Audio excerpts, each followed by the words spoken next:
실질적으로 헝다는 부도가 난 것인데 네. 대우건설이 1등하던 회사가 부도 났잖아요. 대우건설. 네. 근데 그게 지금 없어졌냐 이거죠. 불량 학생이 역주행, 과속주행하다가 대형사고 낸 거고 사회적으로 큰 문제가 되니까 정부가 나선 거예요. 그런 가뜩이나 경기가 나쁜데.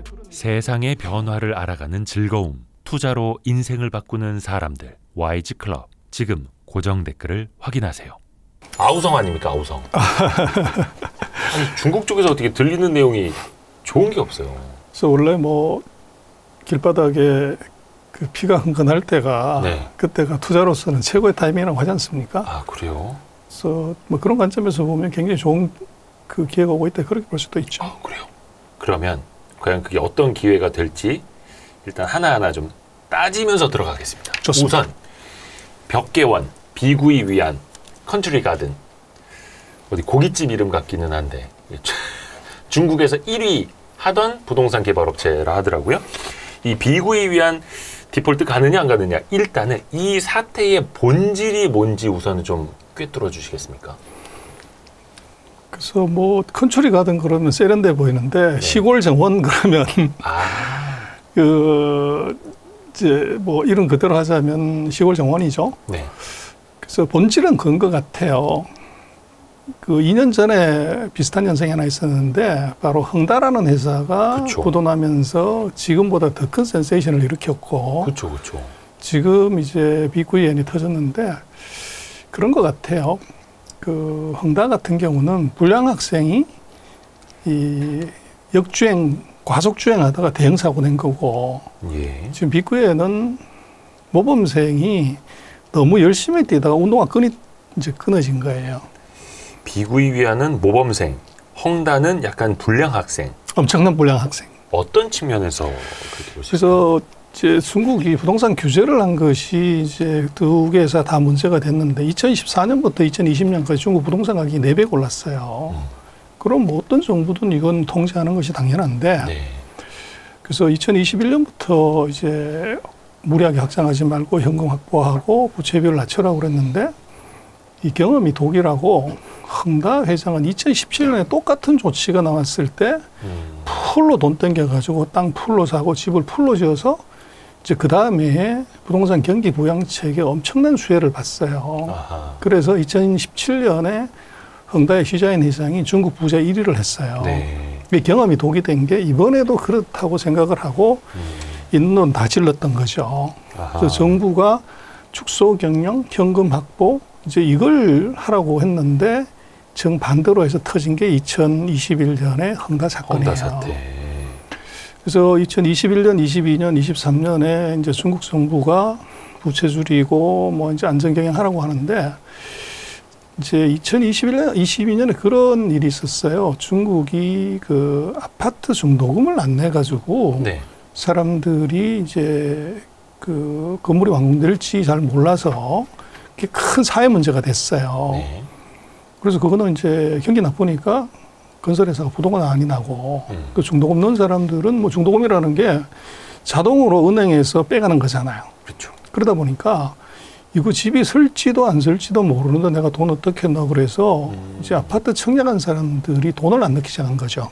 아파트 청약한 사람들이 중도금을 넣지 않기 시작했다. 그렇죠. 못 믿겠습니까? 그렇죠. 근데 그게 이제 사회적으로 큰 문제가 되니까 정부가 나선 거예요. 그런 가뜩이나 경기가 나쁜데 그런 일이 벌어지면 네. 부동산 업계에 더 추가적인 부도가 나올 수 있는 거죠. 그래서 건설회사들이 책임 준공해라. 책임지고 그리고 돈은 이제 준공하고 나면 일단 우리가 정부가 주고 나중에 이 이제 청약한 사람이 받아라. 네. 그렇게 해서 이제 건물을 완공을 시켰어요. 네. 근데 거기에 가장 충실하게 거기에 이제 부응을 한 사람이 바로 1등 하던 비구이엔이에요. 그래서 작년에 집을 70만 채를 완공을 했는데 2등 하는 회사는 그거 절반도 안 돼요. 그리고 금년에도 28만 채를 완공을 했는데 2등 하는 회사가 2배 이상 차이 나게 많이 완공을 했어요. 근데 문제는 완공을 해도 그 사이에 이제 인건비 무지 올라가고 자재비 다 올라가가지고 네. 했는데 사람들이 돈을 잘 안 내는 거죠. 그래서 빨리 완공을 한 것이 사실은 돈은 많이 들어가고 자금 회수는 안 되고 네. 그러다 보니까 정부가 이게 하라고 하는 대로 너무 열심히 하다가 이제 끈이 터져버려서 달리지를 못하는 거죠. 근데 재미난 것은 이제 왜 부도가 났냐 그러면 10억 불, 5억 불짜리 두 개 10억 불의 외화 채권을 이게 금리 4.2, 4.8%짜리의 이자를 못 내서 부도가 났어요. 네. 그래서 중국에서 1등하는 회사가 원금을 10억 불을 못 갚았다고 그러면 그건 뭐 충분히 어렵구나 그럴 수 있는데 이자 한 280억인가 300억 되는 거 이걸 못 갚아서 부도를 냈다고요. 우리 돈으로 280억에서 300억 원 그렇죠. 정도. 그래서 이제 이게 왜 그런 거냐면 결국은 단기 유동성의 압박이라는 거죠. 아, 단기 유동성 문제네요. 그렇죠. 그래서 원금 10억 불을 못 갚았다. 그러면 이건 이제 진짜 문제가 되는데 이자를 못 갚은 것 같고 부도를 냈다고 하는 것은 이것은 이제 단기 유동성의 압박이다. 이렇게 볼 수가 있어요. 그런데 이제 그게 왜 문제가 됐냐면 중국이 2021년에 집값이 폭등하니까 건설회사들을 이제 과도하게 부동산 과열을 하지 말라고 하는 가이드라인을 3개를 만들었어요. 네. 그래서 줄을 빨간 걸 3개를 그어놓고 3개를 다 건드리면 대출을 해주지 마라. 예. 빵.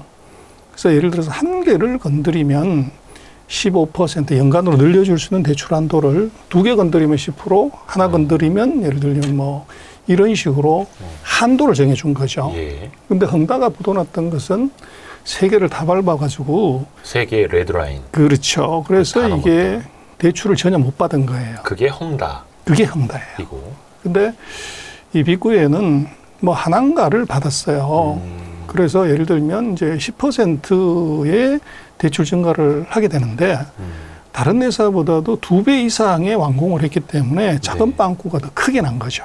아하. 그래서 그게 이제 문제가 된 것이고, 그래서 이제 뭐 어떻게 생각하면 1등하는 회사가 부도날 정도로 단기 유동성이 좋지 않다 이렇게 볼 수도 있지만 네.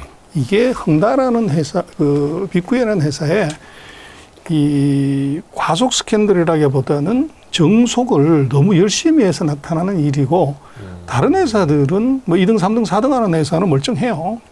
얘들은 정부가 빨리 열심히 지라고 그럴 때 돈이 많이 들어가고 현금 회수가 안 된다고 보고 완공을 많이 안 했던 거죠. 아, 그래서 1등하고 차이가 더 벌어졌던 거고. 그렇죠. 많이 질수록 자금이 많이 잠기는 그 효과가 나타났던 거예요. 그래서 이번 거는 안을 들여다보면 1등을 해서 부도났기 때문에 이거 중국 전체가 큰일 났어.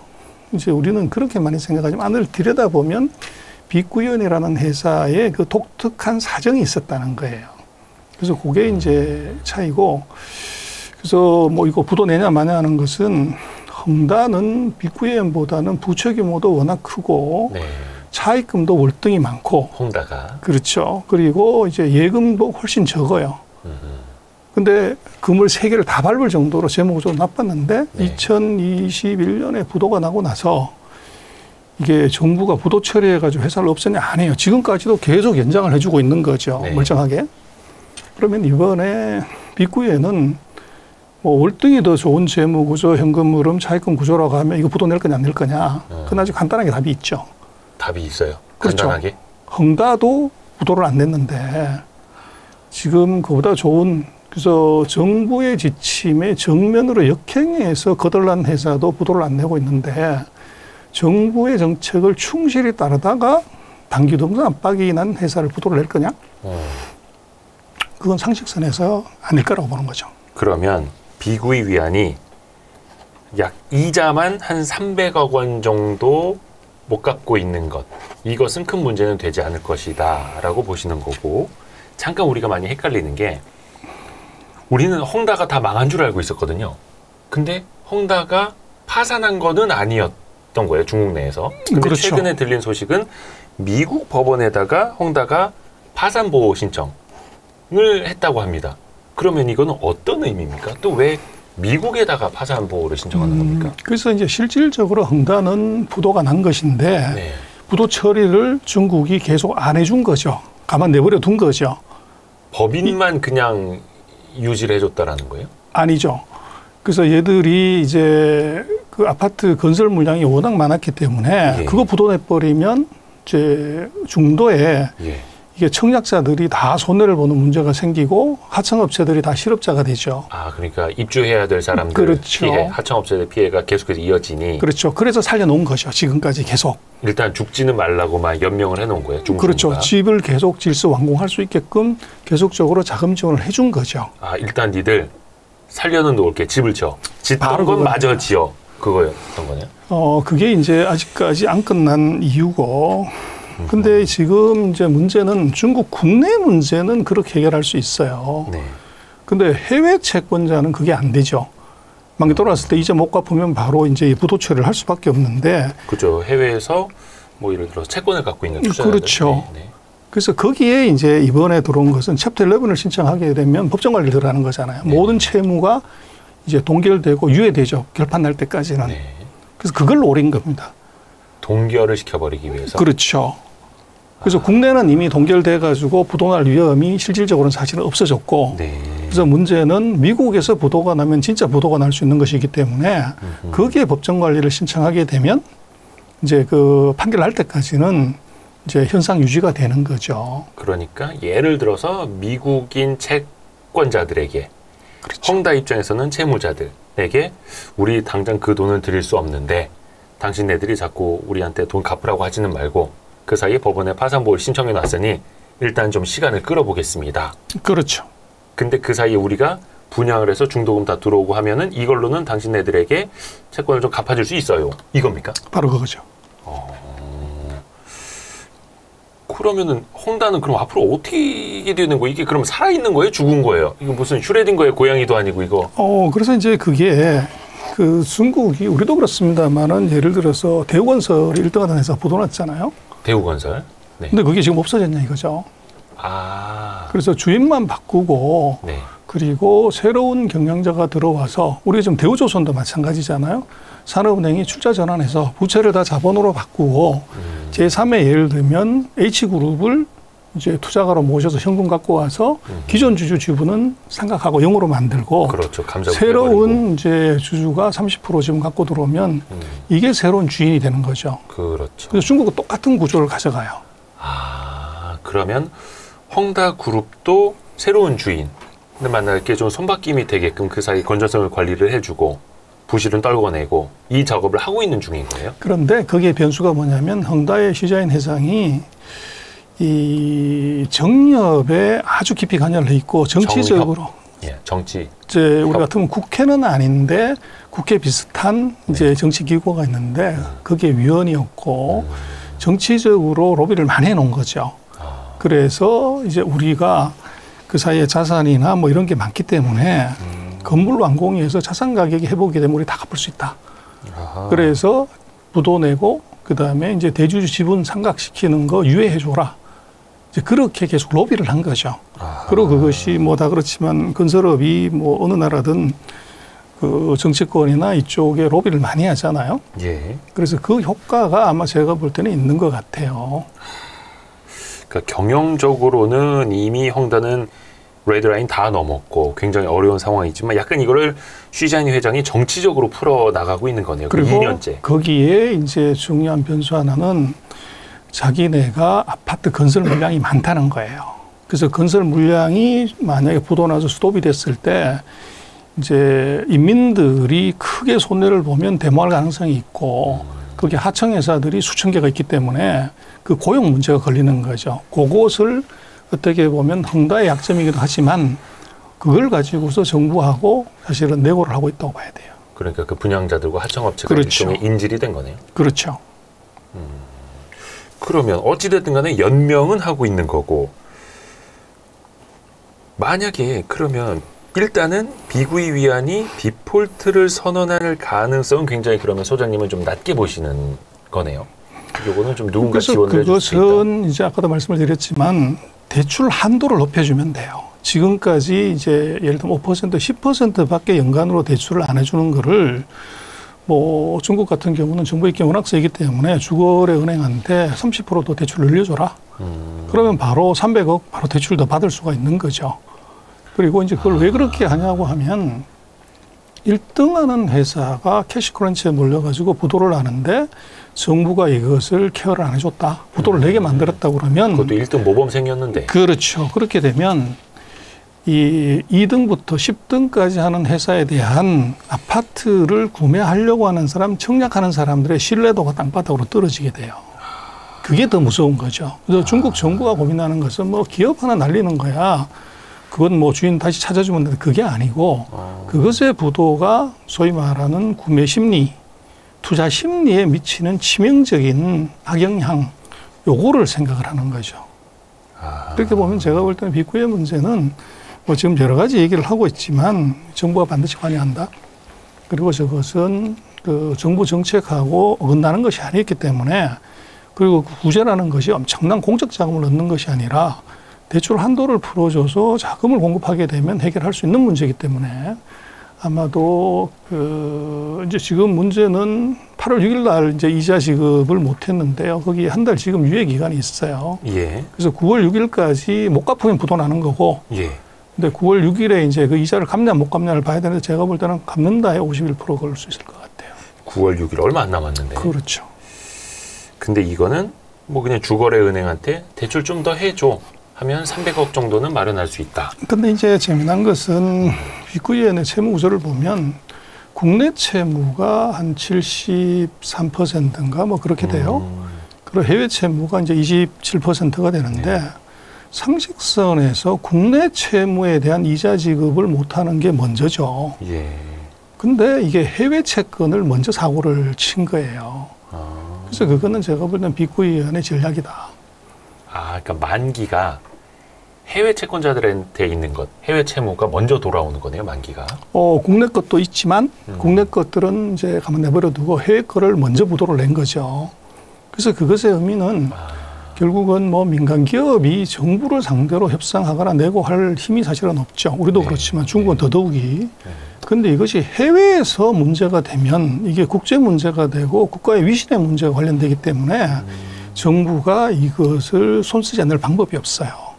그래서 빅구이엔은 제가 볼 때는 그렇게 해서 정부의 지원을 끌어내고 그다음에 이제 다음 달에 돌아오는 국내 채권 만기에 대해서 내일이구만요. 내일부터 해가지고 채권자 회의를 해요. 예. 그래서 우리가 지금 이자도 못 갚는데 원금을 어떻게 갚냐.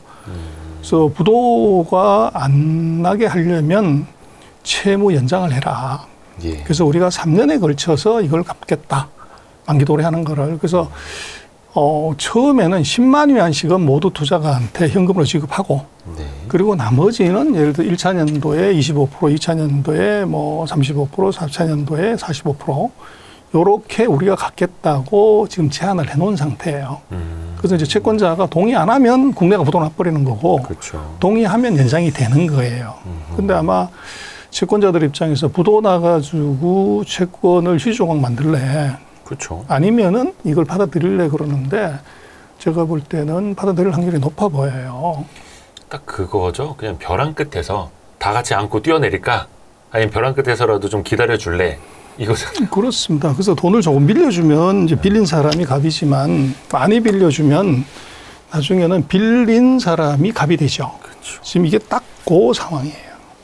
우리나라나 그 중국이랑 비슷하네요. 이것도 우리나라 구조조정도 대기업들 그런 식으로들 많이 했었는데, 근데 최근에 중쯔그룹도 이야기가 나왔습니다. 우리가 헝다, 완다, 비구이 위한 중쯔그룹 정말 못 들어본 기업들을 많이 이번에 학습을 합니다. 그거는요. 제 말씀하신 무슨 다자 들어가는 건 다 건설회사예요. 다자가 들어간 건 건설회사. 헝다, 완다 뭐 다 건설회사인데 중쯔라고 하는 것은 이게 그 중롱투자신탁이라고 신탁회사예요. 그래서 그 회사가 이제 한 6,300억 위안 정도 자산을 운영하는데 이 회사가 3건의 이제 펀드 만기 돌아오는 것을 못 갚겠다고 만세를 불렀어요. 그래서 그게 이제 시장에서 투자한 기업이 공시를 한 거죠. 네. 그래서 이제 문제가 있는데 그건 중롱그룹이라고 하는 이 펀드 회사고 그 신탁 회사죠. 근데 이 회사의 대주주가 누구냐면 중국에는 이제 한 98개 국유 기업이 있어요. 네. 그 중에서 48등 하는 중국 기계그룹이라는 회사가 있는데 그 회사가 실질적인 대주주예요. 그래서 이제 한국 언론에는 이 회사가 부동산에 투자하다가 부동산이 나빠져서 그 수익이 안 나와가지고 부도를 냈다 이렇게 얘기를 하는데 제가 네. 체크를 해봤더니 이 회사 6,300억 중에서 부동산에 투자한 건 10.7%, 나머지 90%는 정상적으로 투자한 거예요. 그래서 부동산이 터져서 그런 건 아니고 이 회사가 오피셜 얘기한 것은 부동산 때문에 우리가 펀드 원금 못 돌려주는 게 아니고 모회사의 자금 사정이 나빠서 모회사가 돈을 안 줘가지고 우리가 지금 펀드 자금을 이제 못 돌려준다. 요렇게 공시를 했어요. 이게 무슨 말이냐면 그걸 이제 그림자 금융이라고 얘기를 하는데 그 띵몽 신탁 뭐 우리로 쳤을 때 이제 고정금리 신탁 이런 거예요. 네. 그래서 금리를 일반적인 신탁보다는 훨씬 높은 이제 금리를 제공하되 그것을 공모를 하는 게 아니고 예. 특정한 기업한테 몰아주는 거예요. 3호 그런 방식으로. 형태예요. 근데 모회사가 자기네 이제 자회사가 있으니까 그 회사한테 신탁을 모집을 시켜서 그걸 모회사 자기가 갖다 쓴 거예요. 근데 이제 국유기업이다 보니까 자산 운용이나 투자가 조금 주먹구구식으로 이루어진 거고 그게 이제 현금 흐름이 안 나온 게 문제입니다. 그래서 거기 얘기하는 게 중농그룹은 부동산의 투자 실패로 우리가 환매에 대응하지 못한다는 얘기가 아니고 모회사의 유동성 압박 때문에 우리가 지금 이걸 환매를 못하고 있다. 이렇게 공시를 했어요. 네. 그래서 그게 약간 다른 점인데 우리는 이제 부동산이 어려우니까 그것도 부동산 때문에 부도났다. 이렇게 이제 얘기를 하는 것이고 그래서 이제 중농신탁을 보면 6,300억 위안 정도를 운용을 하고 자산이 뭐 1조가 넘기 때문에 뭐 이게 그냥 한국 돈으로 곱하기 190을 하면은 뭐 어마어마한 돈이 되죠. 근데 중국의 신탁 자산 전체가 한 21조 돼요. 근데 얘들이 운영하는 게 한 6,300억이면 대략 한 3%? 그 정도 점유율이에요. 네. 그래서 우리도 예전에 뭐 투신회사들 많이 부도나고 했었지만 전체 투신 시장에서 3% 되는 회사 하나가 부도났다고 그래가지고 투신이 뭐 다 망하냐 이런 건 아니죠. 그래서 그 소문하고 달리 그 회사의 영향력 자체를 놓고 보면 그 규모가 크지 않아요. 크지 않고 모회사가 국유기업이기 때문에 그것은 어떤 형태로든지 이제 정리할 가능성이 높죠. 중국 기계그룹이 국유 기업인 거예요? 48위 정도 하는 국유기업입니다. 그러면 여기는 뭐 당연히 망할 리는 없는 거고 국유 기업이라는 건 정부가 소유한 거고 정부가 어떻게 보면 채무를 보증해 줄 수 있는 거니까요. 그렇죠. 예. 그러면 뭔가 이게 금융 위기까지 흔히들 이제 최근에 언론에서 보면 중국판 리먼 브라더스 사태죠.